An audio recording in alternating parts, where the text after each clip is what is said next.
अल्हम्दुलिल्लाह। आज कितने रोज़े मुकम्मल हो गए?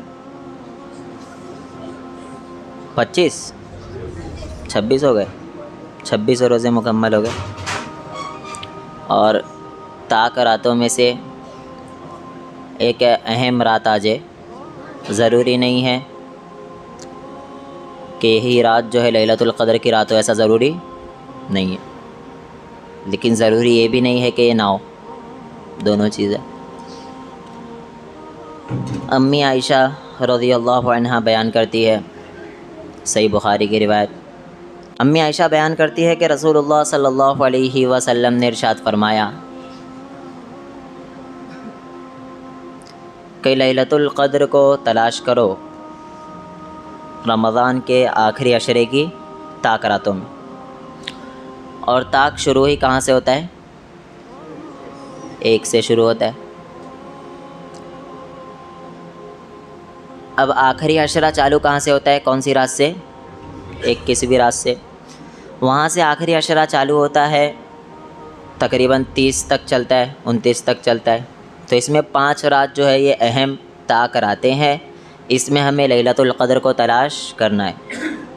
कई मरतबा मैं बयान कर चुका हूँ कि बहुत अफसोस की बात है कि हम जो वैल्यू शब बारात को देते हैं वो वैल्यू शब क़द्र को नहीं देते। आप भी समझदार इतना जानते होंगे। शब बारात में आप यहाँ से बाहर निकल जाओ, सुंदर नगरी चले जाओ, चल नहीं पाओगे। अब मैं किसी की सुनी सुनी नहीं बोल रहा, मैं प्रैक्टिकल किया था। कब्रिस्तान भी गए थे हम मुर्दे से मिलने, लेकिन वो लोग इधर आ गए, ये प्रॉब्लम, मुलाकात नहीं हुई। तो हम गए थे, बहुत ज़्यादा भीड़, इतना ज़्यादा रश था कि हमें चलना बहुत दुश्वार हो रहा था, हम चल नहीं पा रहे, जबकि उसकी कोई वैल्यू नहीं। जिस रात की वैल्यू है, और ऐसी वैल्यू है कि ख़ास उसके लिए सूरत नाजिल हो गई, सूरतुल क़द्र।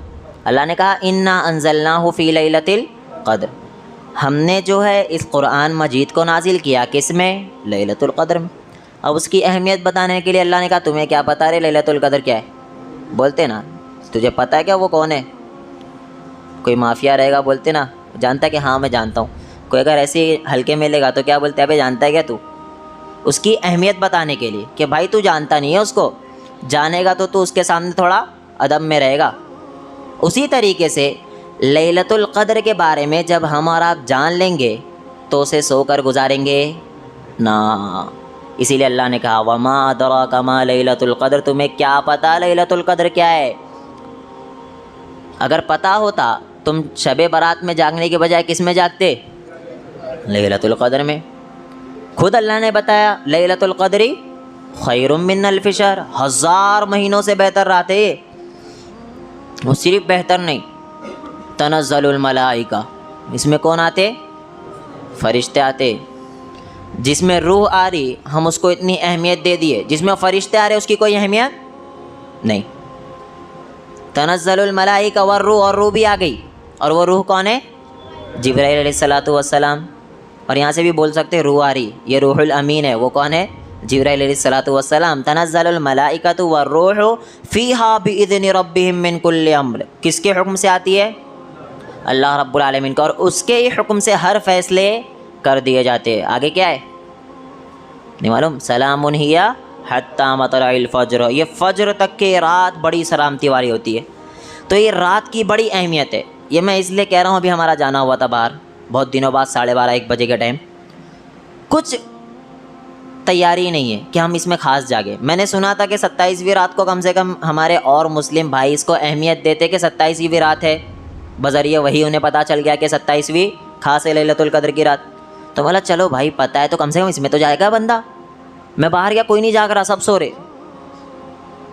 और इसी के बरअक्स शब बारात में सब जागते। सिर्फ़ एक चीज़ कहना चाहता हूँ, अभी भी एक रात बाकी है, ताक रात। हो सकता है वो लैलतुल क़द्र की रात हो। हमें आज जागकर अगले वाली रात सोना नहीं है। कम इबादत करो लेकिन करो। नींद आ रही, कम से कम इमाम के साथ क़याम करो, पूरी रात क़याम का सवाब मिल जाएगा। नींद आ रही है, सो जाओ, क़याम इमाम के साथ करके सो गए, इंशाअल्लाह इशा की नमाज़ पढ़े, वो भी उसी में दाखिल हो जाएगा कि आप उस रात में इबादत किए। सो गए आप, सोने के बाद रात के आखिरी पहर में उठकर, ये टाइम पर 3:30 बजे के टाइम उठकर अल्लाह से मग़फ़िरत मांगो, क्या मांगोगे? अल्लाह मुझे क्या कर, बख्श दे, अल्लाहुम्मा गफिरली, अल्लाह बख्श दे। अम्मी आयशा ने सवाल किया था, अल्लाह के रसूल सल्लल्लाहु अलैहि वसल्लम अगर मैं पाली तो क्या करूं? अगर मैं लैलतुल क़द्र को पा लूँ तो क्या करूं? तो उन्होंने कहा अल्लाहुम्मा इन्नका अफ़ुव्वुन तुहिब्बुल अफ़्व फ़अफ़ु अन्नी। पा लो तो ये दुआ को पढ़ना, और इसमें है ही माफ़ी। पता चला कि हमें इसमें जिस चीज़ पर फोकस करना है वो फोकस है अपने गुनाहों की माफ़ी। अल्लाहुम्मा इन्नका अफ़ुव्वुन, अल्लाह तू क्या है, माफ़ करने वाला है। तुहिब्बुल अफ़्व, माफ़ी को पसंद करता है। फ़अफ़ु अन्नी, मुझे बख्श दे। तो अल्लाह ने जो बताया है बज़रिए मुहम्मदुर रसूलुल्लाह सल्लल्लाहु अलैहि वसल्लम की लैलतुल क़द्र की अहमियत बहुत ज़्यादा है, हम समझ नहीं सकते। एक रीज़न ये भी, सहाबी रसूल आते हैं अल्लाह के रसूल सल्लल्लाहु अलैहि वसल्लम के पास और कहते हैं अल्लाह के रसूल सल्लल्लाहु अलैहि वसल्लम, पिछली कौमों की उम्रें तो बहुत ज़्यादा थी। हज़रत उमर कितने, हज़रत नूह अलैहिस्सलातु वस्सलाम कितने साल दावत व तबलीग किए? 950 साल। सिर्फ दावत व तबलीग की उम्र है, समझ रहे हो बात? 950 साल। यहाँ पे 60 में हम लुढ़क जा रहे। उम्मत मोहम्मदिया की उम्र ही तो इतनी है, 60 से 70 बस। इससे ज़्यादा चल रहा है वो बोनस में। इसका मतलब उसे क्या करना है, और ज़्यादा अल्लाह की तरफ रुजू करना है कि अल्लाह तूने जो ज़िंदगी दी है अब इसमें मैं तेरी इबादत करूँगा, सब छोड़ दूँगा गुनाहों के काम। अब ये बोनस चल रहा है हमारा, तो हमें और ज़्यादा रुजू करना है अल्लाह रब्बुल आलमीन की तरफ। तो सहाबा ने कहा कि हम उनके जैसे नेक अमाल तो नहीं कर सकते, क्योंकि वो तो 9.5 साल जी रहे, 950 साल। तो रसूलुल्लाह सल्लल्लाहु अलैहि वसल्लम ने कहा यही तो ऑफ़र है।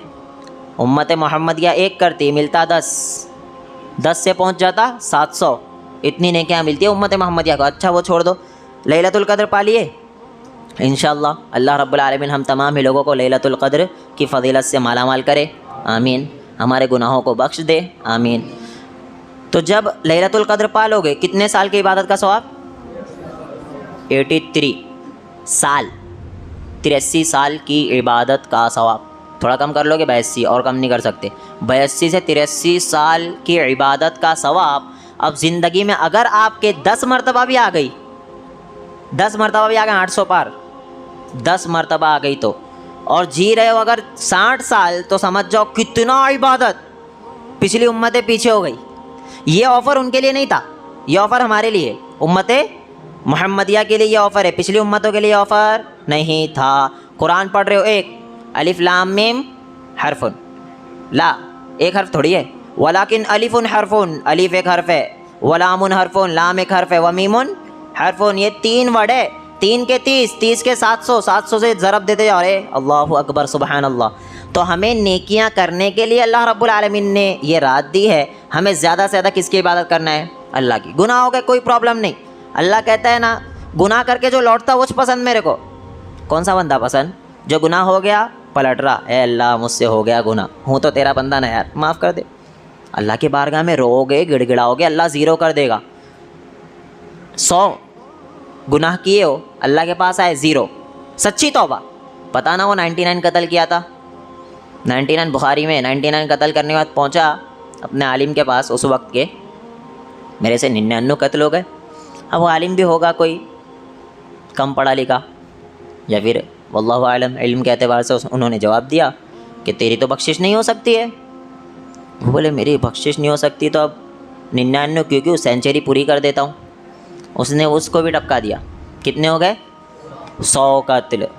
बोले जब ये बोल रहा है मेरी बख्शिश ही नहीं है तो 100 पूरे कर लेता हूँ ना, 100 पूरे कर लिया। अब वहाँ से लोगों ने बताया नहीं एक और आलिम है, उनके पास जाओ, उनसे राय मशवरा करो। गया, 100 तो पूरे हो गए थे उसके, सेंचुरी पूरी।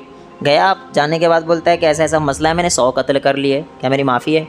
वो आलिम ने कहा कि तेरे और अल्लाह के बीच में कौन आ सकता, माफ़ी मांग, अल्लाह माफ़ कर देगा। सही गाइड किया ना उस आलिम ने, तो सही गाइड किया। उन्होंने सिर्फ इरादा किया था पक्का कि अब मैं क्या करूँगा, सारे गुनाहों को छोड़ दूँगा। लेकिन उन्होंने एक उन्हें मशवरा भी दिया। वो मशवरा ये था कि इस बस्ती को छोड़ के चले जाना, ये गुनहगारों की बस्ती है, हो सकता है यहाँ पे आप इतना ज़्यादा अपने आप को कंट्रोल ना कर सको। इससे पता चला सोहबत का असर होता, सोहबत का असर होता। अगर तुम पबजी खेलने वालों के साथ रात भर बैठोगे तो खेलने लग जाओगे, समझ रहे हो बात? ज़्यादा फंटर नहीं, मैं नहीं खेलूँगा, खेलने लग जाएगा भाई तू, समझ रहे बात? क्योंकि सोहबत का असर क्या है, होता है। ये बात मानो चाहे ना मानो। लेकिन कोई इतना ज़्यादा मुत्तकी परहेज़गार नहीं अपनी गारंटी ले लेके मैं बच ही जाऊँगा, ऐसा नहीं है।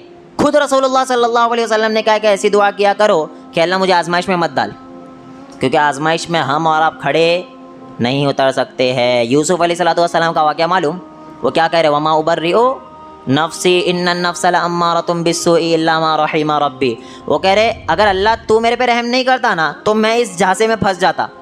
और वो है कौन? कौन है? आम आदमी है क्या चलते हुए? ना ना ना ना, वो पैगंबर है, वो सबसे खूबसूरत पैगंबर अल्लाह रब्बुल आलमीन के। वो कह रहे अगर अल्लाह का रहम नहीं होता मेरे साथ तो पक्का मैं इस गुनाह में पड़ जाता। इसलिए ज़्यादा फंटर नहीं बनना, मेरे ऊपर आजमाइश नहीं आ रही, आजमाइश आ जाए मैं कामयाब हो जाऊँगा, नहीं हो सकते। दुआ ये करना है कि अल्लाह रब्बुल आलमीन हमें आजमाइश से बचा। लेकिन अगर आजमाइश आएगी तो सही उतरना उसके में खड़े, वो इम्तिहान चल रहा है। क्योंकि अल्लाह ने कहा क्या, सूरह मुल्क की दूसरी आयत, अल्लज़ी खलक़ल मौत वल हयात लियब्लुवकुम, आज़मा रहा हूँ तुम्हें, अय्युकुम अहसनु अमला, कौन है बेहतरीन अमल करने वाला, आज़मा रहा हूँ। इस आजमाइश में फेल तो खलास ज़ीरो हो जाओगे, इस आजमाइश में कामयाब हो तो इंशाअल्लाह जन्नत आपका इंतज़ार कर रही है। अहम चीज़ बता रहा हूँ, बात निकली गई है तो आज मुल्क का माहौल बहुत ज़्यादा ख़राब है। अब तमाम ही लोग जानते होंगे मुल्क के माहौल बहुत ज़्यादा ख़राब है। मुसलमान जो है आपस में एक दूसरे को बुरा भला, गाली गलोच, ये सारे मामलात कर रहे। ये बात याद रखना, जो भी कलमा पढ़ने वाला है वो हमारा भाई है, किसी भी फ़िरके का हो, देवबंदी बरेलवी फलाना ढमकाना क्या क्या बनाए, चिश्ती ये वो जितने बनाए ना सब हमारे क्या है, सबको गले से लगाओ। ये नहीं भाई तुझे निकल, तू अपने फ़िरके वाला नहीं है। हमें किसको लेके चलना है, कुरान और हदीस। जब हम कुरान हदीस को लेके चल रहे तो वो तो बोल रहा सबको लगाओ गले।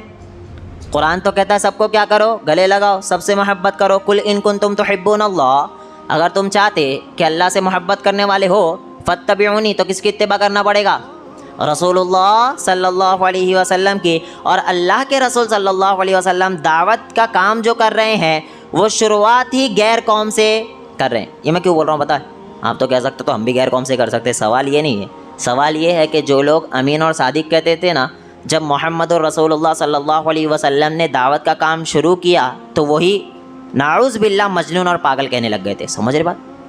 जो आप सल्लल्लाहु अलैहि वसल्लम को अमीन कहते थे, यानी सबसे सच्चे कौन है, अमानतदार, मोहम्मद और रसूलुल्लाह सल्लल्लाहु अलैहि वसल्लम।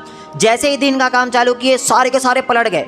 ऐसे टाइम पे अल्लाह के नबी ये काम कर सकते हैं? हाँ, ये सब मेरे इतने करीबी थे, सबके सब पलट गए, छोड़ो इनको इनके हाल पे। ना ना ना, ये काम ही तो नहीं करना है, ये काम तो नहीं करना। अगर कोई बरेलवी भाई ये दीन से दूर है तो उससे दूर होकर दीन तो नहीं फैला सकते, मेरा ख्याल है। फैला सकते हो क्या?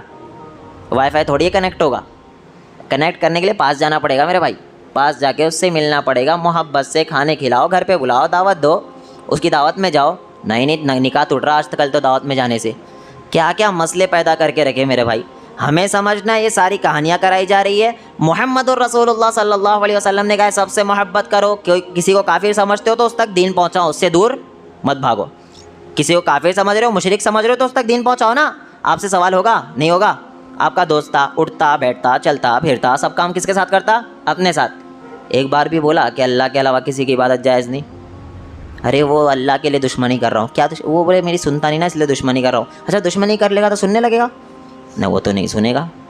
दरवाज़ा कौन बंद किया? हम किए? बोल लो भाई, हम बंद किए ना दरवाज़ा।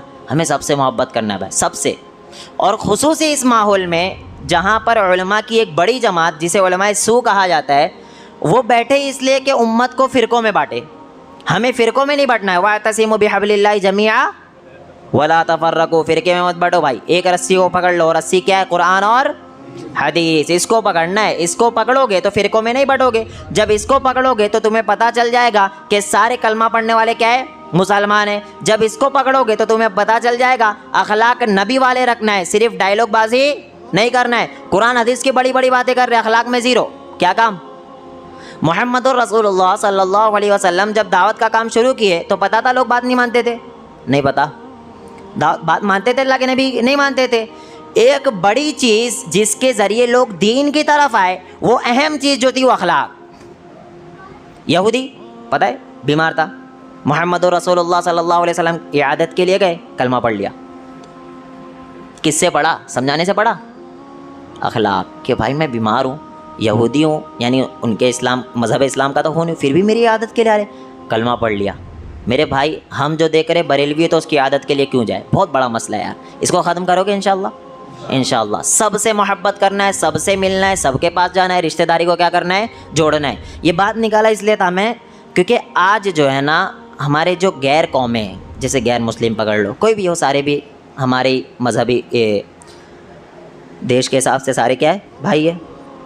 मसला यहाँ पर ये ना कि ये जिस चीज़ पर निशाना डाल रहे, वो ये नहीं देख रहे बरेलवी देवबंदी, ना ना ना ना, वो क्या देख रहे, ये क्या है, मुसलमान। यही मैं कह रहा हूँ, आज हमारी मुसलमान औरतें अल्हम्दुलिल्लाह सुम्मा अल्हम्दुलिल्लाह, खुसूसन यहाँ पर इस मस्जिद में तो बहुत ज़्यादा जुड़ रही है अल्हम्दुलिल्लाह।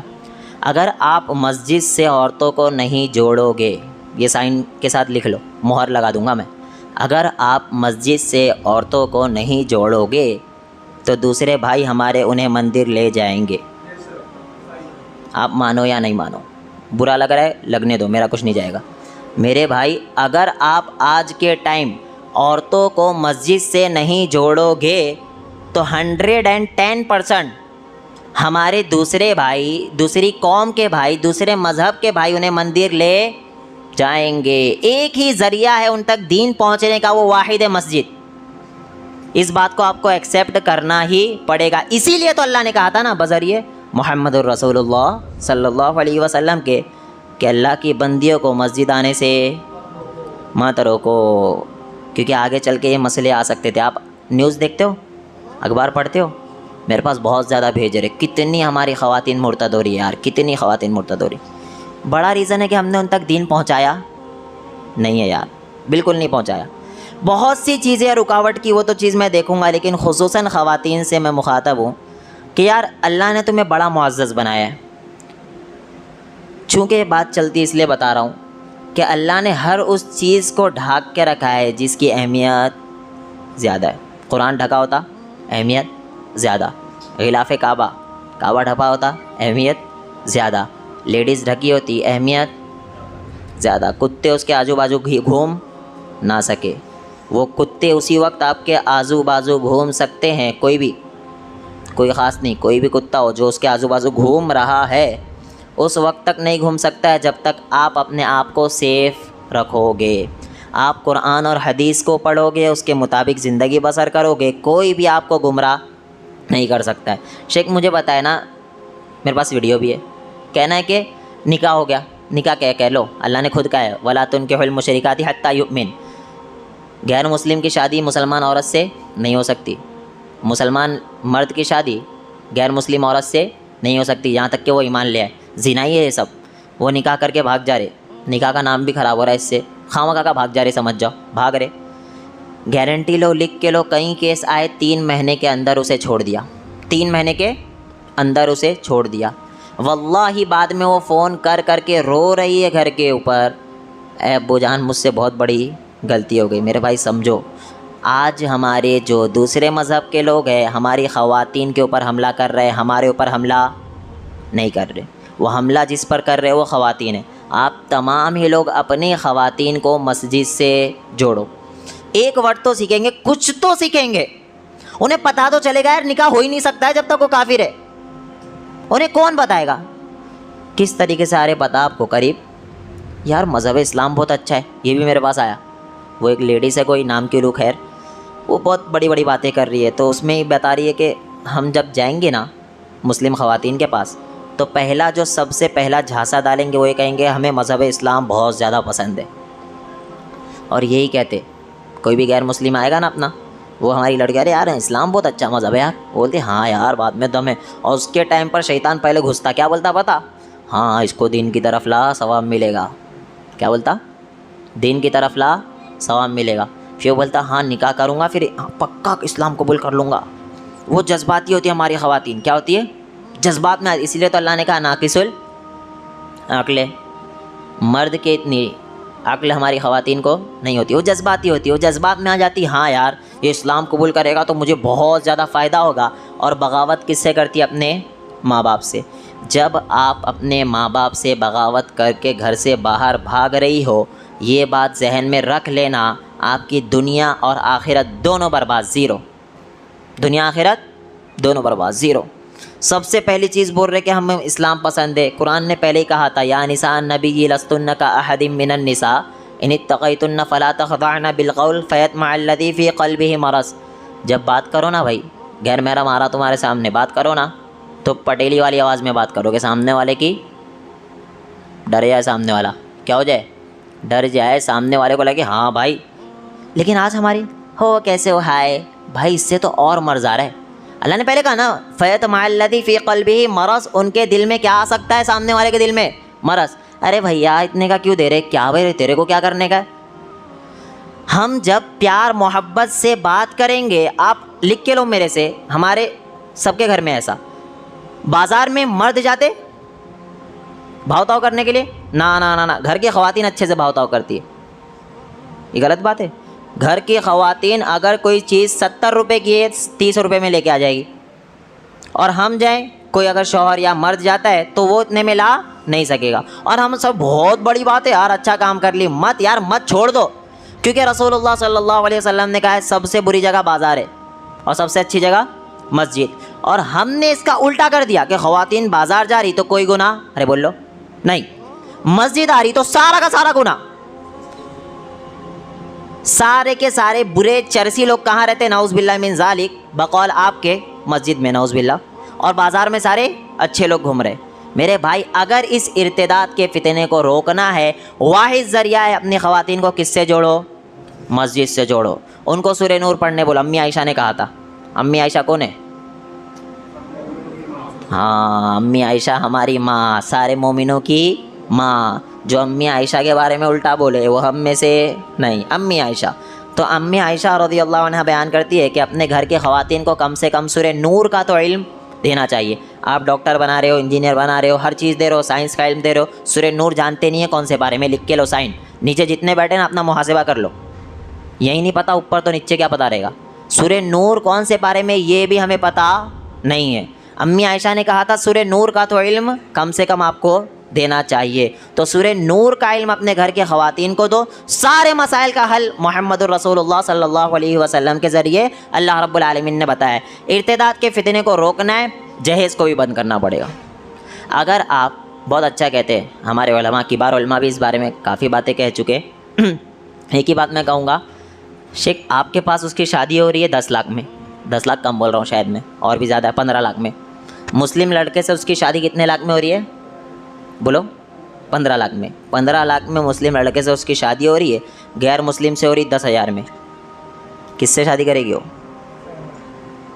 समझ रहे हो बात। क्यों आएगा उसका बाप, क्यों देखेगा 10 लाख दूँ मैं इसके पीछे।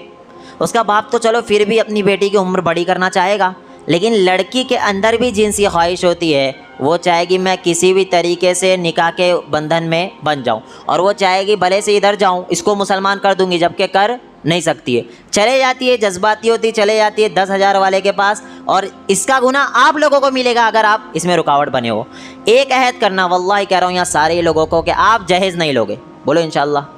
अरे पत्थर रख के बोल लो, लेकिन बोलो इंशाअल्लाह हम और आप जहेज़ नहीं लेंगे, आप भी नहीं लोगे, एकदम ज़ीरो, जहेज़ हमें लेना नहीं है। जहेज़ का बाइकआउट जब तक नहीं करोगे, इर्तिदाद का फितना रुकने वाला नहीं। शादी आसान, इर्तिदाद का फितना रुक गया, समझ जाओ। इर्तिदाद के फितने को रोकने के लिए जहेज़ को आसान करना, जहेज़ लेना नहीं, कुछ भी ज़ीरो। अरे भाई तेरी बेटी है ना, आ रही मेरे पास ना, तो अब मेरी जिम्मेदारी, तू क्यों दे रहा। मर्द मैं हूँ, वो जो लेडीज़ आ रही वो है मर्द। कौन है मर्द, जिसके पास आ रही वो ना। अल्लाह ने कहा था अर्रिजालु कव्वामूना अलन निसा, औरतों पर हाकिम तुम क्यों हो पता है, बिमा फद्दलल्लाहु बि बादहुम अला बाद व बिमा अनफक़ू मिन अम्वालिहिम, क्योंकि तुम माल खर्च करते हो मेरे भाई, माल खाते बैठ के नहीं हो, उनके ऊपर माल खर्च करते हो। अगर हम आज हमें बता रहे थे, ये बात क्या चलती पता है, यहाँ दिल्ली में जैसे किसी की शादी फिक्स हो गई या शादी हो रही, क्या मिला, कौन सी गाड़ी मिली। सवाल ये नहीं होता है शादी कैसे की, सवाल क्या होता है गाड़ी कौन सी मिली, सवाल ये होता है बाइक कौन सी मिली। यही सबसे बड़े इर्तिदाद के फितने में डालने वाले लोग हैं, ये बात याद रखो। जहेज़ बंद करोगे इंशाअल्लाह, इर्तिदाद का फितना इंशाअल्लाह रुकेगा। हमारी ख़वातीन को मस्जिद से जोड़, अल्हम्दुलिल्लाह यहाँ बहुत ज़्यादा जुड़े हुए, और मैं देखता हूँ उन्हें इल्म कुछ भी नहीं है। इल्म पहुँचेगा कब, जब वो मस्जिद से जुड़ेंगे। एक अहम चीज़ ख़वातीन को बता के मैं बात ख़त्म करता हूँ कि जब सफ़ में खड़े होना, आप सफ़ लग रही है मिसाल के तौर पर 1 2 3 4, मेरे पास शिकायत आई है, तो जब तक अगली सफ़ मुकम्मल ना हो, कोई भी लेडीज़ पिछली सफ़ में खड़े ना हो। अकेली आदमी की नमाज जायज़ नहीं है, बात समझो, नोट करो आप। अगर आगे सफ़ में जगह खाली है तो आप पीछे नमाज़ पढ़ नहीं सकते। आगे सफ़ पूरी हो चुकी है तो आपके पास ऑप्शन है पीछे नमाज़ पढ़ने का, लेकिन अगर आगे सफ़ खाली है तो आप अकेले या दो लोग मिल के पीछे नमाज़ नहीं पढ़ सकते। सफ़ों को बराबर करना है, सफ़ों में अपने भाई के कदम से कदम मिलाना है। ये भी हदीस बताना पड़ेगा। सही बुखारी हदीस नंबर 725, सही बुखारी 25 से देखते हुए जाओ सारे। तो सही बुखारी हदीस नंबर 725 में खुद रसूलुल्लाह सल्लल्लाहु अलैहि वसल्लम ने कहा है, अबू दाऊद में 666 खुद रसूलुल्लाह सल्लल्लाहु अलैहि वसल्लम ने कहा है कि अपनी सफ़ों को बराबर कर लो और मैं तुम्हें अपने पीछे से भी देखता हूँ। ये अल्लाह के रसूल सल्लल्लाहु अलैहि वसल्लम का मौजिज़ा था कि मुहम्मदुर रसूलुल्लाह सल्लल्लाहु अलैहि वसल्लम पीछे से भी देखा करते थे। इसलिए हम कहते हैं कि मुहम्मदुर रसूलुल्लाह सल्लल्लाहु अलैहि वसल्लम बशरियत वाले तकाज़े में हमारे जैसे थे, शान में हमारे जैसे नहीं थे। नबी आसमान तो हम सबसे गंदी वाली मट्टी, समझ रहे, कोई मकामिश नहीं। नबी के सामने हमारा कोई मुकाबला नहीं है। मुहम्मदुर रसूलुल्लाह सल्लल्लाहु अलैहि वसल्लम कहते हैं मैं पीछे से भी देखता हूँ, और सहाबी रसूल कहते हैं कि हम में से हर शख्स ये करता कि अपने भाई के कदम से कदम मिला लेता और अपने भाई के कंधे से कंधा मिला लेता। सफ़ों के दरमियान खाली जगह नहीं छोड़ा करते थे। तो ख़वातीन भी इस तरीके से खड़े होने की कोशिश करें, सफ़ों के दरमियान खाली जगह ना छोड़े। कोई भी मसला आप मस्जिद से जुड़े रहे और किसी के भी हाथ में सवाल देकर भेज सकते हो, टेंशन लेने की ज़रूरत नहीं है। दीन बहुत आसान है, आपका मकाम इस्लाम ने यहाँ रखा है। ख़वातीन का मकाम बहुत ऊपर है और आपका मकाम तो आप नज़र भी नहीं आओगे, समझ रहे बात। अच्छा, आपके बारे में अल्लाह ने कहा बज़रिए मोहम्मद रसूलुल्लाह सल्लल्लाहु अलैहि वसल्लम कि जिसके घर में दो लड़के पैदा हो वो जन्नत में मेरे साथ ऐसा होगा। कहा, देख रहे हो, आपके बारे में तो नहीं कहा कि जिसके घर में दो बच्चे पैदा हो, लड़के पैदा हो और वो उनकी परवरिश करेगा तो जन्नत में मेरे साथ ऐसे होगा, ना ना ना। लेकिन कहा जिसके घर में दो बेटी पैदा हुई और वो उनकी परवरिश किया तो वो जन्नत में मेरे साथ ऐसे रहेगा। किसका मकाम ज़्यादा, तुम्हारा मेरा, क्या ख़वातीन का? ख़वातीन का मकाम ज़्यादा है, ये बात याद रखो। हमेशा से मकाम ज़्यादा और इंशाअल्लाह रहेगा भी। हमें उनके लिए क्या करना है, दुआएं करना है और निकाह को आसान बनाना है। इस इर्तिदाद के फितने से खुद भी रुकना है और लोगों को भी रोकने की कोशिश करना है।